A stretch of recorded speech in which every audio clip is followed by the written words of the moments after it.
नमस्कार। देश और दुनिया के महत्वपूर्ण करंट अफेयर न्यूज़ के साथ मैं कुणाल आप सभी का संस्कृति आईएएस यूट्यूब चैनल पर स्वागत करता हूं।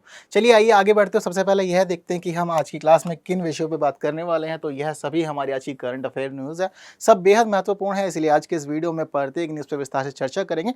हालांकि उस चर्चा से पहले जरूरी है कि मैं आपके साथ एक न्यूज़ साझा करूँ। संस्कृति आईएएस ने फैसला किया है ऑनलाइन मोड पर बीपीएससी का फाउंडेशन कोर्स शुरू करने का। यह जो कोर्स है यह 15 अक्टूबर से शुरू होने वाला है, जहां आपको मात्र 25,000 रुपये फीस का भुगतान करना होगा। हालांकि यहाँ पर संस्कृति ने आपके लिए ईएमआई की व्यवस्था भी की है। यह कोर्स बेहद खास है क्योंकि यहाँ आपको दी जाने वाली है 500 से अधिक घंटों की कक्षाएं। इस कोर्स की वैधता 1 वर्ष रहेगी और इस 1 वर्ष के दौरान आप इन कक्षाओं को असीमित बार देख पाएंगे। रोजाना आपको 2 क्लासेस दी जाएंगी। इसके साथ साथ ही आपको क्लास नोट्स भी प्रॉपर समय समय पर प्रोवाइड किए जाएंगे और आपके नियमित रूप से टेस्टों का आयोजन भी किया जाएगा। तो इसीलिए आप सभी लोग रजिस्ट्रेशन करा सकते हैं और समय से क्लासेस ज्वाइन कर सकते हैं। आइए आगे बढ़ते हैं और देखते हैं कि हमारी पहली न्यूज़ क्या कह रही है। तो आज की हमारी पहली महत्वपूर्ण न्यूज़ है दक्षिणी चीन सागर विवाद को लेकर के। अभी एक घटना हुई है। घटना यह है कि फिलीपींस के तटरक्षक बल अपने दक्षिणी चीन सागर वाले क्षेत्र में मूवमेंट कर रहे थे, लेकिन मूवमेंट करते करते क्या हुआ कि इनकी सीमा से लगभग 200 किलोमीटर की दूरी पे, ठीक है, तो ये याद रखिएगा 200 किलोमीटर की रेंज बता रहे हैं। 200 किलोमीटर की दूरी पर एक द्वीप है जिसका नाम है स्कारबोरो शोल द्वीप। यहाँ पर जब इनके तटरक्षक पहुंचे तो वहां पर उन्होंने पाया कि चाइना ने यहाँ पर एक बैरिकेटिंग की हुई है। जो बैरिकेटिंग थी, फ्लोटिंग बैरियर लगाए हुए थे यहाँ पर, और वह बताना चाहता था कि जो फिलीपींस है या कोई और देश है उसके मछुआरे या तटरक्षक बल सीमा में प्रवेश ना करें। उनको रोकने के लिए दिखाना चाहता था कि इस फ्लोटिंग बैरियर के आगे अब चीन की सीमा शुरू हो रही है जहां पर आपको प्रवेश नहीं दिया जाएगा। हालांकि इन तटरक्षक बलों ने यहां से चाइना की जो फ्लोटिंग बैरिकेटिंग थी उसको हटा दिया और क्षेत्र में प्रवेश कर गए, जिस वजह से फिर एक बार दक्षिणी चीन सागर का विवाद उभर गया है। तो समझते हैं महत्वपूर्ण बात है कि क्या क्या विवाद है। देखिए आप लोग की स्क्रीन पर मानचित्र है, यह दक्षिण पूर्वी एशिया का मानचित्र है। यहाँ पे यह जो क्षेत्र है यह चाइना के दक्षिणी क्षेत्र पर है। यह पूरा जल क्षेत्र ही दक्षिणी चीन सागर के रूप में जाना जाता है। हालांकि इस क्षेत्र के अधिकांश हिस्से पे यानी कि लगभग हम देखें तो 80 से 90% का जो क्षेत्र है उस पर चाइना अपना दावा करता है कि यह मेरा क्षेत्र है। बट इसके साथ साथ ही यहाँ पर जो अन्य छोटे छोटे देश हैं जैसे कि ताइवान हो गया, फिलीपींस हो गया, इसके अलावा इंडोनेशिया है, सिंगापुर है, मलेशिया है और कंबोडिया है, वियतनाम है, यह सभी देश भी यहीं पर ही हैं और यह सभी देश भी इस जल के अंदर अपना दावा करते हैं और बताते हैं कि हमारा भी क्षेत्र है। तो ऐसी स्थिति में चाइना लगातार इनके क्षेत्रों में हस्तक्षेप कर रहा है, इनके क्षेत्र में प्रवेश कर रहा है और इनके जो यहाँ पर अधिकार होने चाहिए, समुद्री अधिकार, उनको हतोत्साहित कर रहा है, जिस वजह से लगातार लंबे समय से यह क्षेत्र विवाद का विषय बना हुआ है और आने वाले समय में भी कोई ऐसी संभावना नहीं दिख रही है कि इसका कोई समाधान हो सके। समझते हैं क्या क्या मामला है और क्या क्या इतिहास है। तो यह जो क्षेत्र है यह प्रशांत महासागर का एक बड़ा भाग है जो फैला हुआ है सिंगापुर से ताइवान की खाड़ी तक।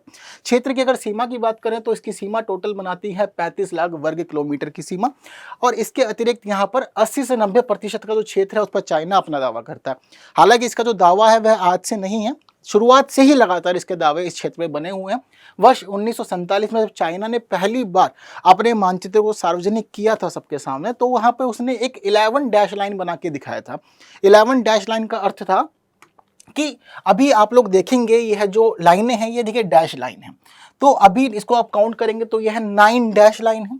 बट 9 डैश लाइन से पहले यह 11 डैश लाइन हुआ करती थी, एक अच्छा खासा क्षेत्र कवर करते थे। बट उसके बावजूद बाद में फिर आलोचना लगातार हुई, पर फिर भी चाइना ने अभी एक नया कब किया था, 1949 में किया था, संशोधन किया अपनी इस 11 डैश लाइन के अंदर और इसको 9 डैश लाइन में परिवर्तित कर दिया। हालांकि अच्छा खासा क्षेत्र उसने अपनी सीमा में ही दिखाया और आसपास के देशों की परवाह नहीं की कि वो क्या सोचते। ये उसका अपना एक डोमिनेंस है, वह दिखाता है कि मैं आपसे खास हूँ, बलशाली हूँ और आप कुछ भी कह लें मैं आपकी बातें नहीं मानूंगा और जबरदस्ती आपके मामलों में हस्तक्षेप करूंगा। हम हर जगह देखते हैं, भारतीय सीमा पर भी जनरली ऐसा होता है। तो जब 1949 में पीपल्स रिपब्लिक ऑफ चाइना का गठन किया गया था तो उसके बाद टोकिंग की खाड़ी के बाहर इसने 9 डैश लाइन का गठन किया, जैसा कि आपको मैंने दिखाया। बाकी चीजें समझाता हूं अभी। तो यहाँ पर 9 चिन्ह है और अच्छा खासा क्षेत्र दक्षिणी चीन सागर का इसमें कवर किया हुआ है। अब जैसे कि आप लोग देखेंगे मानचित्र आपकी स्क्रीन पर है तो 9 डैश लाइन आपको दिख रही है, लेकिन स्थिति क्या है, जो अंतर्राष्ट्रीय संधि है वह यह कहती है कि आपके जल क्षेत्र के आसपास का बड़ा क्षेत्र आप यूज कर सकते हैं क्योंकि वह आपके अधीन है। बट यहाँ पे हम देखते हैं कि चाइना इस जगह पर है और यहाँ से यह लगातार मलेशिया तक के क्षेत्र को खुद को शामिल किए दिखा रहा है। अब यहाँ पर हम देख रहे हैं कि वियतनाम भी है, वियतनाम के अलावा कंबोडिया भी है, ठीक है। इसके अलावा यहाँ हम देखते हैं कि ताइवान के अच्छे खासा क्षेत्र है जिसको अपने अंदर दिखा दिया है। और जैसे कि हम देखते हैं कि ताइवान को तो ऑलरेडी चाइना कहता ही ये है कि मेरा ही द्वीप है, मेरा ही क्षेत्र है, मुझसे अलग है नहीं है। तो ऐसी स्थिति में इस पे भी इसने अपना अधिकार दिखा दिया है। फिलीपींस को भी नहीं छोड़ा इसने। तो आसपास के जितने भी देश हैं उन सभी के क्षेत्रों में यहाँ पे एंट्री किए हुए है। और यही मामला सारा विवाद को जड़ है। क्यों जड़ है? क्योंकि चाइना कहता है सब मेरा है, यह सब देश कहते हैं कि भाई मिलजुल के रहा जाए और अपने अपने क्षेत्र का नियंत्रण किया जाए, अपने अपने क्षेत्र का प्रयोग किया जाए, और जल क्षेत्र के बिना किसी भी क्षेत्र का कोई भी महत्व है नहीं। तो इन्हीं बातों को ध्यान में रखते हुए लंबे समय से विवाद बना हुआ था। यह विवाद गया था अंतर्राष्ट्रीय अधिकरण के अंदर वर्ष 2016 में। जब वर्ष 2016 में अंतर्राष्ट्रीय अधिकरण ने फैसला सुनाया तो कहा उसने कि यह चाहे 9 डैश लाइन की बात हो या फिर 11 डैश लाइन की बात हो, यह सब कुछ पूरी तरह से गलत है, आधारहीन है और इसको मान्यता नहीं मिलेगी। यह निर्णय था अंतर्राष्ट्रीय अधिकरण का। बट उसके बावजूद चाइना ने कहा कि आप कुछ भी कहो, मुझे मतलब नहीं है, मैं आपकी बात ही नहीं मानता, मुझे स्वीकृत ही नहीं है यह निर्णय। और जिस वजह से वह आज भी इस क्षेत्र में मनमानी करता है। और जो बैरिकेडिंग वाली घटना हमने देखी है, यह भी इसकी मनमानी की ही एक उदाहरण है। क्लियर है इतनी बात सारी? तो अंतर्राष्ट्रीय विषय है आपके लिए बेहद महत्वपूर्ण, IR वाले सेक्टर में आप जोड़ सकते हैं। वहीं साथ साथ इस क्षेत्र का प्रयोग हम देखते हैं कि बहुत सारे कार्यों में किया जाता है। बहुत विशेष महत्व है इस क्षेत्र का। अगर महत्व की बात करें तो देखिए, ऐसा माना जाता है कि यहाँ पर 11 अरब बैरल तेल है इस जल क्षेत्र के नीचे। इसके साथ साथ ही यहाँ पर 190 ट्रिलियन क्यूबिक फीट प्राकृतिक गैस भी पाई जाती है। और विश्व के आधे से अधिक जो मछली पकड़ने वाले जहाज हैं वह इसी क्षेत्र से गमन करते हैं। यदि चाइना अपना डोमिनेंस दिखाएगा तो वह सभी जहाज प्रभावित होंगे, उनका मार्ग प्रभावित होगा और देशों की अर्थव्यवस्थाएं भी प्रभावित होगी। इसके अलावा यह जो जल मार्ग है यह अंतर्राष्ट्रीय जल मार्ग का हिस्सा है और बहुत अधिक प्रयोग भी किया जाता है। तो अब कहीं ना कहीं चाइना सिर्फ और सिर्फ इन गिने चुने देशों की सीमाओं को या इनके अधिकारों को ही नहीं, बल्कि यहाँ से गुजरने वाले जहाज़ों को और मछुआरों के अधिकारों को भी प्रभावित कर रहा है, उनकी अर्थव्यवस्था को भी प्रभावित कर रहा है। मामला काफ़ी ऊपर तक पहुंचा पर कोई फ़ायदा नहीं, कोई समाधान नहीं, और आज भी कोई समाधान देखने को नहीं मिल रहा। आसियान के देश हैं ये सभी के सभी, अगर यह चाहे तो निर्णय ले सकते हैं, बट चाइना की डोमिनेंस के आगे काफ़ी कम पावर है इनकी। वहीं दूसरी स्थिति यह भी है कि अगर इस विवाद को नहीं सुलझाया गया तो आने वाले समय में यह एक महत्वपूर्ण निर्णायक अंतर्राष्ट्रीय संघर्ष का रूप भी ले सकता है। हालांकि देखेंगे क्या होता है आगे, क्योंकि घटना कोई भी होगी इस प्रकार के महत्व की तो हम उसको डिस्कस ज़रूर करेंगे, क्योंकि हमें अपने एग्जाम के आंसर्स को, क्वेश्चंस को हिट करना रहेगा। क्लियर है इतनी बात सभी? तो इतना कुछ जान समझ लिया है, मुझे लगता है कि अब आप एक सरल से प्रश्न का उत्तर दे सकते हैं। बेहद सरल सा प्रश्न आप लोग की स्क्रीन पर है, ठीक है। तो इसका आंसर मुझे आप लोग कमेंट कर दीजिए। बढ़ते हैं आगे और देखिए आपके लिए दूसरी महत्वपूर्ण न्यूज़ है वीरांगना दुर्गावती बाघ अभ्यारण्य। मध्य प्रदेश सरकार ने अपने राज्य के 7वें बाघ अभ्यारण्य की घोषणा कर दी है। मध्य प्रदेश पहले से ही भारत का बाघ राज्य के रूप में अधिकृत क्षेत्र है। सबसे ज़्यादा बाघों की संख्या यहीं पाई जाती है। ऐसी स्थिति में एक नए बाघ अभ्यारण्य की घोषणा खास है अपने आप में। तो क्या खास बातें हैं इस बाघ अभ्यारण्य से संबंधित, क्या क्या हमें जानना है, समझते हैं। तो जो ये नया बाघ अभ्यारण्य है उसका नाम आप जान गए हैं, वीरांगना दुर्गावती बाघ अभ्यारण्य है। इसकी अगर क्षेत्र की बात करें तो 2339 वर्ग किलोमीटर के क्षेत्र में यह फैला हुआ है, यानी कि अच्छा खासा क्षेत्र इसको दिया है। और अब आने वाले समय में इसके संबंधित महत्वपूर्ण निर्णय लिए जाने हैं। कुछ खास बातें बताऊंगा, इस न्यूज़ को समझते समझते हर एक चीज़ डिस्कस करूंगा। तो अभी इसको जो बनाया गया है एक्चुअल में 2 अलग अलग सेंचुरीज थी, वन्यजीव अभ्यारण्य थे यहाँ पर। उनका नाम क्या था? एक का नाम था नोरादेही, दूसरे का नाम था दुर्गावती। तो दोनों ही वन्यजीव अभ्यारण्य थे। मध्य प्रदेश सरकार ने फैसला किया कि दोनों को मिला करके एक क्षेत्र बनाते हैं जो बाघों के लिए आरक्षित होगा। तो जो नोरादेवी वन्यजीव अभ्यारण्य था, यह वन्यजीव अभ्यारण्य राज्य में सबसे महत्वपूर्ण और सबसे विशाल माना जाता था। इसी वजह से इसको चुना गया है और अब मिला दिया गया है दुर्गावती वन्यजीव अभ्यारण्य से, जिससे इसका क्षेत्र और अधिक बड़ा हो गया, यानी कि अब काफ़ी महत्वपूर्ण है वन्यजीवों के लिए और काफ़ी बड़ा क्षेत्र यहाँ बाघों के लिए भी मिल जाएगा। यह मध्य प्रदेश के 3 जिलों से जुड़ा हुआ है, जिसमें सागर, दमोह और नरसिंहपुर का नाम शामिल है। यह मध्य प्रदेश का 7वां जबकि देश का 54वां बाघ अभ्यारण्य है। नोट डाउन कर लीजिए, बेहद महत्वपूर्ण है।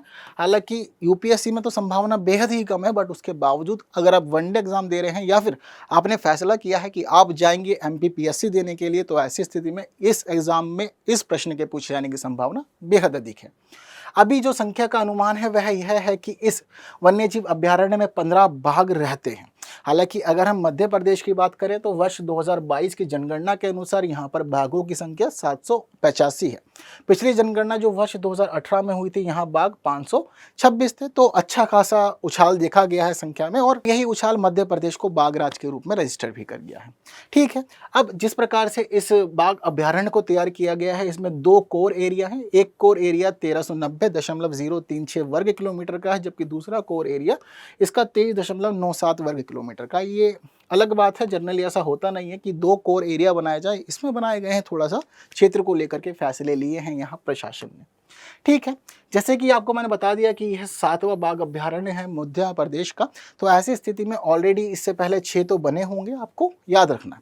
तो 6 जो बाघ अभ्यारण्य हैं उनमें नाम शामिल है कान्हा, बांधवगढ़, पेंच, संजय डुबरी, पन्ना और सतपुड़ा। ठीक है, तो इसी वजह से अब यहाँ 7वां नाम भी शामिल हो गया है पूरे कार्यक्रम में।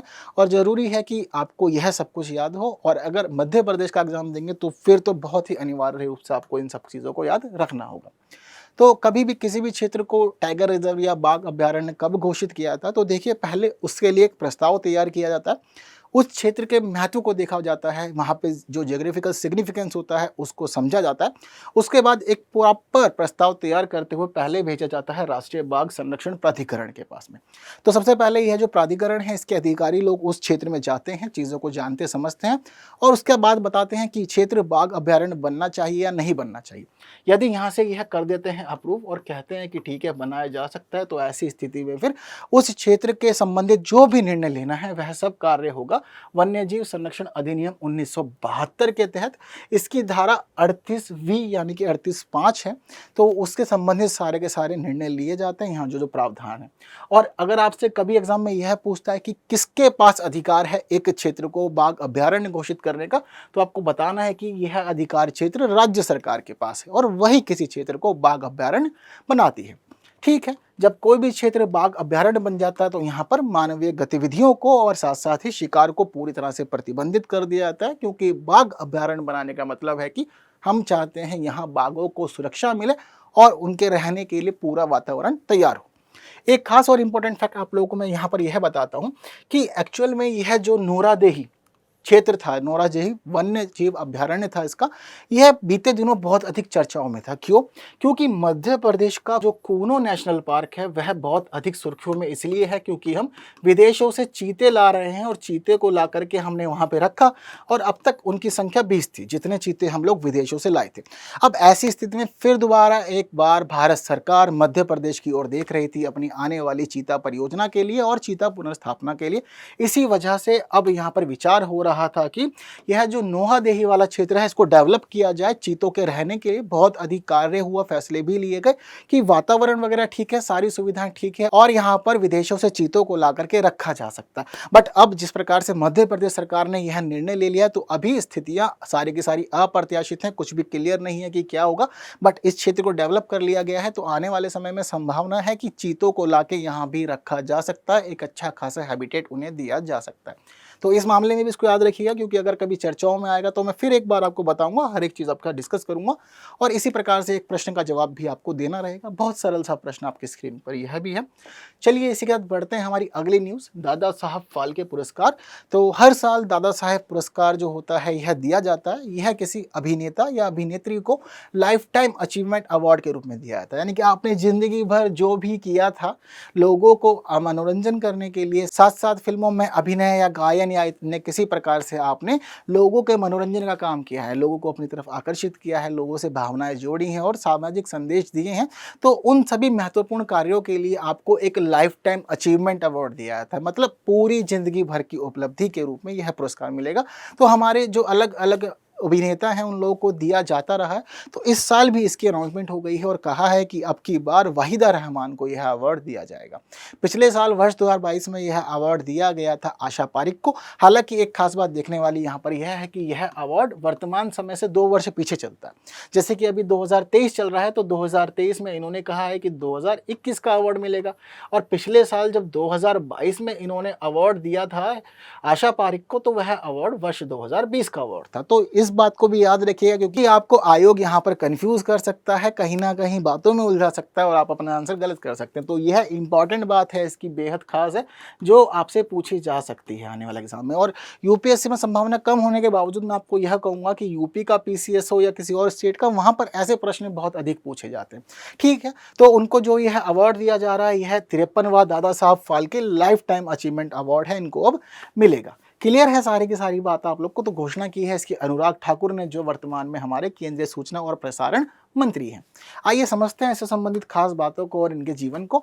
यह पुरस्कार अपने आप में इसलिए खास है क्योंकि एक महिला को दिया जा रहा है। बीते लंबे समय से हम महिलाओं की बातें कर रहे हैं और इस पुरस्कार को पाने वाली यह 8वीं महिला है। ठीक है, तो अभी पिछले साल भी एक महिला को दिया गया था, तो वो 7वीं थी। इससे पहले 6 महिला को दिया गया था। एक लंबे समय के बाद हम देखे हैं कि 2 महिलाएं ऐसी हुई हैं कि उनको बैक टू बैक दिया गया है, वरना ऐसा हम लोगों ने नहीं देखा था कभी भी कहीं भी। ठीक है, यह जो अवार्ड है इनको 69वें राष्ट्रीय फिल्म पुरस्कार समारोह में जल्द ही दिया जाएगा। तो कौन है वो 7 महिलाएं जिनको अब तक मिल चुका है, पिछले साल की घटना में बता चुका हूं। हालांकि जिस समय यह अवार्ड पहली बार दिया गया था, सबसे पहला ही पुरस्कार दिया गया था, तो वह भी एक महिला को दिया गया था। उनका नाम था देविका रानी। इन्हें 1969 में यह पुरस्कार दिया गया था। पहली बार था, स्थापना जो कार्यक्रम था सब कुछ यहीं से शुरू हुआ था। बेहद महत्वपूर्ण है, इसलिए याद जरूर रखिएगा। दूसरी महिला जो थी इस पुरस्कार को लेने वाली, वह रूबी मेयर्स थी, 1973। तीसरी महिला कानन देवी, 1976 में दिया गया। दुर्गा खोटे को 1983 में। लता मंगेशकर सभी जानते हैं। मुझे लगता है कि यह जो कुछ नाम है काफ़ी पुराने हो जाते हैं, तो आप लोग हो सकता है कि नई जनरेशन हो, नहीं समझते उन नामों को, बट लता मंगेशकर से सब परिचित हैं। तो इनको यह पुरस्कार 1989 में, आशा भोसले को वर्ष 2000 में और पिछले साल आशा पारिक को दिया गया था। क्लियर है सारी बात, सभी नाम याद रख सकते हैं, क्योंकि एग्जाम में आपसे यह पूछेगा कि किसको नहीं मिला है अब तक। तो आप यह सब बातें तभी बता पाएंगे जब आपको यह सब कुछ पता होगा ऑलरेडी। ठीक है, इससे संबंधित कुछ खास बातों को समझते हैं कि वहीदा रहमान की क्या जुड़ी हुई क्या क्या खास बातें हैं। तो देखिए, फिल्म वगैरह बहुत सारी, हर एक बात याद करना जरूरी नहीं है, बट इनकी जो शुरुआत थी यह तेलुगु फिल्मों से हुई थी और पहली फिल्म तेलुगु में इनकी रोजुलू माराई थी। उसके बाद में इन्होंने 1956 में पहली बार डेब्यू किया हिंदी फिल्म में और सीआईडी फिल्म बनाई थी इन्होंने। उसके बाद इनको कई महत्वपूर्ण पुरस्कार मिले। इनको गाइड में और नील कमल में अपने अभिनय के लिए सर्वश्रेष्ठ अभिनेत्री का पुरस्कार दिया गया था। वहीं 1971 में इनके द्वारा बनाई गई रेशमा और शेरा के लिए इनको जो पुरस्कार मिला था वह सर्वश्रेष्ठ अभिनेत्री का राष्ट्रीय पुरस्कार था। तो इनके द्वारा कार्य किए गए थे, तो इस वजह से भारत सरकार ने भी इनको सराहा और पद्मश्री पुरस्कार वर्ष 1972 में दिया था। वहीं पद्म भूषण से इनको वर्ष 2011 में सम्मानित किया गया था। तो भारत से संबंधित, फिल्म जगत से संबंधित कई महत्वपूर्ण पुरस्कार इनके पास हैं और दादा साहब फाल्के पुरस्कार दिया जाना इनकी एक नई महत्वपूर्ण उपलब्धि है। क्लियर है इतनी बात सभी लोग को? तो थोड़ी सी बात हम लोग अब दादा साहब फाल्के पुरस्कार के बारे में भी कर लेते हैं, क्योंकि यह भी महत्वपूर्ण है और पूछा जा सकता है कहीं भी। तो देखिए, भारत का सबसे प्रतिष्ठित पुरस्कार माना जाता है फिल्म जगत के मामले में।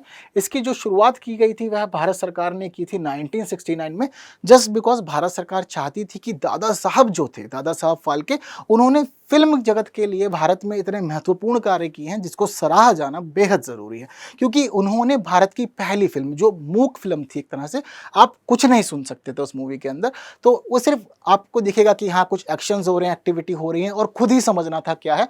उस फिल्म के इन्होंने निर्देशन का कार्य किया था। तो उसके बाद फिर जब हमें पता लगा कि ठीक है ऑडियो डाली जा सकती है मूवीज़ के अंदर, तब जाकर के उस मूवी को फिर आवाज़ दी गई और आज आप सभी इसको देख सकते हैं। तो सबसे पहली फिल्म थी वो, तो वहाँ से कहानी शुरू हुई थी, शुरुआत इन्होंने की, तो वही इनके सम्मान में भारत सरकार ने यह सब फैसले लिए थे। और वर्ष 1913 में बनी थी यह फिल्म, जिसका नाम था राजा हरिश्चंद्र। क्लियर है बात? तो बेहद इंपॉर्टेंट फैक्ट है और मुझे लगता है कि यह जनरली हम लोग काफ़ी लंबे समय से पढ़ते भी रहते हैं, है ना, बहुत बार चर्चाओं में रहता है ये सब कुछ। क्लियर है बात सारी की सारी? तो जब कभी किसी को यह पुरस्कार दिया जाता है तो उसमें एक स्वर्ण कमल, 10 लाख रुपए नगद, एक प्रमाण पत्र और रेशम की पट्टिका के साथ साथ एक शॉल दी जाती है सम्मान के रूप में। यह सब कुछ इसमें शामिल है। ठीक है बात सारी की सारी? तो हर एक बात याद रखिएगा, जितने भी महत्वपूर्ण फैक्ट थे या कॉन्सेप्ट थे, हर एक बात मैंने आपको बताई है। और वहीं से बना है एक सरल सा प्रश्न जो आपकी स्क्रीन पर है। तो सरल सा प्रश्न है, आप लोग आंसर कॉमेंट कर दीजिए। बढ़ते हैं हम लोग आगे अपनी अगली न्यूज़ की तरफ। बात करते हैं साइकी मिशन की। अमेरिका ने फैसला किया है एक नए मिशन को भेजने का। यह मिशन चंद्रमा पे नहीं जाएगा, सूर्य पे भी नहीं जाएगा, एक क्षुद्र ग्रह पे जाने वाला है, एस्टेरॉइड से संबंधित है। यह जो एस्टेरॉइड है इसका नाम साइकी ही है। ऐसा माना जाता है कि यह जो साइकी क्षुद्र ग्रह है यह किसी ग्रह से टूट करके निकला है। जो इसका नेचर समझ में आता है वह ऐसा लगता है कि एक ग्रह से संबंधित अनेक विशेषताएं रखता है। वहीं दूसरी और महत्वपूर्ण बात इसकी यह भी है कि वैज्ञानिक मानते हैं यह ग्रह हमारे पृथ्वी ग्रह के जो नेचर हैं, जो हमारी भू प्रकृति क्रोड वगैरह है, उससे अनेक समानताएं रखता है। तो ऐसी स्थिति में ज़रूरी है कि इसका अध्ययन किया जाए, क्योंकि इसका अध्ययन ही हमें बताएगा कि पृथ्वी किस प्रकार से बनी और हमारे लिए रहने योग्य बनी। तो अब नासा ने फैसला किया है एक मिशन भेजने का। कैनेडी स्पेस सेंटर से 5 अक्टूबर को यह इसको लॉन्च करेंगे इस 16 साइकी ग्रह के लिए। 16वां एस्टेरॉइड था, खोजा गया, इसी वजह से यहाँ पर अभी है इसको भेज रहे हैं। तो स्पेस एक्स का फाल्कन हैवी रॉकेट जाएगा, जो रॉकेट 6 वर्षों तक इसके आसपास रहेगा, घूमेगा और इससे संबंधित डाटा हम तक पहुँचाएगा, मतलब नासा तक पहुँचाने का काम करेगा। क्लियर है बात सभी? तो क्या क्या होने वाला है, 6 वर्षों तक काम करेगा। सबसे मुख्य उद्देश्य है इसका पृथ्वी के निर्माण की प्रक्रिया को समझना और यह पता करना कि कैसे पृथ्वी रहने योग्य बनी। वहीं साथ साथ इसका दूसरा महत्वपूर्ण उद्देश्य यह भी है कि हमें पता लगे कि एक्चुअल में सौर मंडल की संरचना हुई किस प्रकार से थी, क्योंकि इतनी महत्वपूर्ण स्थिति है इसकी, अपने आप में बहुत ही विचित्र है, जिससे संबंधित हर एक बात को प्रमाण के साथ कह पाना अभी तक संभव नहीं हो पाया, बस अनुमान है, अलग अलग थियरीज हैं। तो उसी से संबंधित प्रमाण लेने के लिए ही इस प्रकार के मिशन भेजे जा रहे हैं। इस मिशन के साथ साथ नासा ने फैसला यह भी किया है कि एक डीप स्पेस ऑप्टिकल कम्युनिकेशन प्रणाली भी साथ में भेजी जाएगी, जिसके माध्यम से 2 सालों तक कुछ अलग अलग प्रयास भी किए जाएंगे। ठीक है, तो यह सब कुछ इसके उद्देश्य हैं जो आपको याद रखने हैं। यहाँ से प्रश्न बन सकता है कि क्या क्या उद्देश्य थे, किसने भेजा था, वगैरह वगैरह, और आयोग की मर्जी है, वह पूछ तो कुछ भी सकता है, आप जानते ही हैं। ठीक है, तो यह जो क्षुद्र ग्रह है साइकी कहाँ पर है, मंगल और बृहस्पति के बीच में जो पूरी पट्टिका है क्षुद्र ग्रहों की, वहाँ पर है ये। इस ग्रह का जो अवशेष कोर है वह मुख्य रूप से लोह और निकल धातु से बना हुआ, इसीलिए थोड़ा सा बड़ा कारण यही है कि जिस वजह से हम इसके पीछे लगे हुए हैं। इसकी खोज 1852 में की थी और जो नाम साइकी है इसको एक ग्रीक देवी के नाम पे दिया गया है। ठीक है, यह जो क्षुद्र ग्रह है, यह क्षुद्र ग्रह 5 वर्षों में सूर्य की एक परिक्रमा पूरी करता है। हालांकि इस क्षुद्र ग्रह पर जो दिन की अवधि है वह बहुत छोटी, मात्र 4 घंटे की अवधि ही यहाँ पर होती है एक दिन की, उसके बाद बाकी समय यहाँ पर अंधेरा ही रहता है। ठीक है, तो सारी बातें महत्वपूर्ण है, एग्जाम में पूछी जा सकती हैं, चाहे आप कोई वनडे एग्जाम दें या यूपीएससी, कहीं भी कुछ भी बात आपके सामने आ सकती है, तो तैयार रहिएगा। न्यूज़ मैंने डिस्कस आपके साथ में अच्छे से कर दी है। एक प्रश्न भी आप लोग की स्क्रीन पर है, देखिए, सरल सा प्रश्न है जिसका आप लोग आंसर कमेंट करेंगे मुझे, तो जल्दी से कर दीजिए। बढ़ते हैं हम लोग हमारी आज की अंतिम न्यूज़ की तरफ, क्योंकि भारत सरकार ने फैसला किया है कि एंजल टैक्स के जो नियम हैं उनमें कुछ संशोधन करेंगे। पहला महत्वपूर्ण संशोधन क्या है मैं आपको क्लियर बता देता हूँ। अभी तक जो एंजल टैक्स की व्यवस्था भारत में थी, पहली बात तो जो एंजल टैक्स का सिस्टम है हमारे देश में, यह मुख्य रूप से गैर सूचीबद्ध कंपनियों के लिए होता है। ठीक है, जो नॉन लिस्टेड कंपनीज हैं, जिसमें मुख्य रूप से स्टार्टअप शामिल होते हैं, तो उनके लिए। बट अभी क्या हुआ कि यह अपने जो शेयर्स होते हैं, शेयर्स को रिलीज करते हैं, बट शेयर्स को रिलीज करने के बाद क्या था व्यवस्था कि जो भारतीय निवासी हैं, अगर वह निवासी उन शेयर्स को, जो उनकी निर्धारित रकम है, रकम से अधिक पे खरीदते हैं, तो ऐसी स्थिति में जो भी स्टार्टअप का मालिक वगैरह है उसको ही यह टैक्स देना हुआ करता था, और भारतीयों द्वारा खरीदी गई कीमत पे या उसी अमाउंट पे ही टैक्स उनसे लिया जाता था। बट अभी तक यह था कि अगर विदेशों में रहने वाला कहीं कोई व्यक्ति आपके उन शेयर को खरीद रहा है तो उसके ऊपर टैक्स नहीं लगेगा, कोई व्यवस्था नहीं थी। अब भारत सरकार ने कहा है कि सिर्फ भारतीय निवासियों के अलावा अगर कोई विदेशी भी आपका शेयर खरीद रहा है और कीमत से अधिक दाम पर आपके शेयर को खरीद रहा है, तो ऐसी स्थिति में पूरा का पूरा टैक्स आपसे वसूला जाएगा और सबको देना होगा, सबके लिए समान व्यवस्था है। ठीक है, और इस टैक्स की जो दर होती है वह जनरली 30.6% की दर होती है। तो भारत में व्यवस्था को अच्छा बनाने के लिए, भ्रष्टाचार को दूर करने के लिए और अच्छी खासी रकम कर की वसूल करने के लिए वर्ष 2012 में एंजल टैक्स को शुरू किया गया था। सिर्फ भारतीय लोगों के लिए ही था अब तक ये, लेकिन अब इससे भारत से बाहर रहने वाले लोग भी जुड़ जाएंगे जो भारतीय स्टार्टअप में इन्वॉल्व रहते हैं।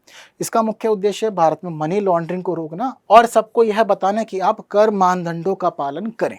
तो इन्हीं उद्देश्यों से इसको शुरू किया गया था 2012 में। तब से अब हम समय देख रहे हैं कि 2023 यानी कि 11 वर्ष हो गए हैं। अब तक भारत के बाहर रहने वाले लोग इसमें इंक्लूड नहीं थे, चाहे वह भारतीय हो या दूसरे और देश के हों, कोई फर्क नहीं पड़ता। कोई भी अगर आपके शेयर्स को खरीदेगा तो आप उसको टैक्स देना ही होगा, ठीक है। तो नए नियमों के लिए व्यवस्था की गई है कि आयकर अधिनियम 1961 की धारा 56(2)(7) बी के अंदर संशोधन किए जाएंगे और इसके साथ साथ शेयरों के मूल्यांकन के लिए जो नियम निर्धारित हैं, जिसको 11(ua) कहा जाता है, वहां पर किया जाएगा अमेंडमेंट। तो संशोधन करने के लिए यहाँ पर भारत सरकार ने यह फैसला किया है कि अब एक नई व्यवस्था शामिल करनी है नियम 11(ua) के अंदर। तो विदेशियों से किस प्रकार लेंगे हम? अभी तक हम लोग लेते थे भारतीयों से। तो कैसे लेते थे? इसमें दो विधियां शामिल थी मूल्यांकन की। पहली का नाम है डिस्काउंट कैश फ्लो और दूसरी का नाम है नेट एसेट वैल्यू।